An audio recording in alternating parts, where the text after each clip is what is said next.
आज हम बात करने वाले हैं अकाउंटिंग के एक बहुत इंपॉर्टेंट और एक बहुत इंटरेस्टिंग कॉन्सेप्ट के बारे में, जिसे हम कहते हैं मैचिंग कंसेप्ट। मैचिंग कंसेप्ट ये कहता है कि एक अकाउंटिंग ईयर में हम जितनी इनकम रिकॉर्ड करेंगे, हम एक्सपेंसेस भी उसी इनकम के रिलेटेड रिकॉर्ड करेंगे। इसको समझने के लिए एक एग्जांपल लेते हैं। फॉर एग्जांपल, मैं एक ट्रेडर हूँ, मेरा एक ट्रेडिंग बिजनेस है शर्ट्स का। मैं शर्ट्स खरीदता हूँ और शर्ट्स को बेचता हूँ।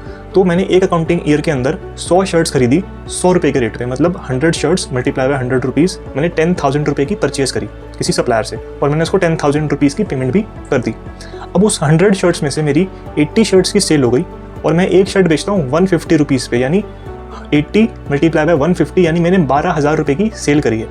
उस 12,000 रुपये की सेल में से मेरे को 10,000 रुपये कस्टमर से मिल चुके हैं और 2,000 रुपये अभी पेंडिंग है। तो अब 3 सवाल उठते हैं कि मैं सेल कितनी रिकॉर्ड करूँ, परचेज कितनी रिकॉर्ड करूँ और मेरा प्रॉफिट क्या आएगा इस गिवन इन्फॉर्मेशन के बेसिस पे। तो हमारा अक्रूवल कंसेप्ट कहता है कि ट्रांजैक्शन को तब रिकॉर्ड करते हैं जब वो अक्र हो जाती है, ना कि जब कैश मिलता है। तो भले हमें अभी 2,000 रुपये नहीं मिले हैं कस्टमर से, लेकिन क्योंकि हमने 12,000 रुपये की सेल कर दी है तो हम 12,000 रुपये सेल रिकॉर्ड कर देंगे। तो हम सेल तो बुक करेंगे 12,000 से।